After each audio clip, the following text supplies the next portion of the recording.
আসসালামু আলাইকুম রহমতুল্লাহ। যারা শুনছেন সবাইকে বলছি, ভাই আজ আমাদের কত ব্যস্ততা।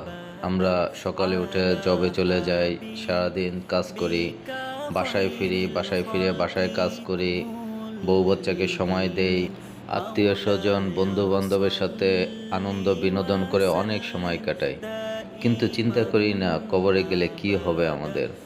কবরস্থানে যেন মাঝে মাঝে যাওয়া উচিত। ওখানে গেলে দেখা যাবে ওখানে যারা শায়িত আছেন তাদের এখন কোনো প্রকার ব্যস্ততা নেই, শুধু নিঃসঙ্গতা আর নিঃসঙ্গতা। আমরা যদি এখন এই মুহূর্তে আমাদের ব্যস্ততা কমায় ইবাদত করি, আল্লাহর কাছে মাফ চাই এবং কবরের কথা চিন্তা করি, তাহলে আমাদের জন্য অনেক অনেক অনেক ভালো হবে।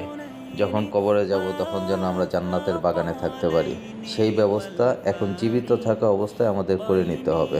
সবার জন্য দোয়া রইল।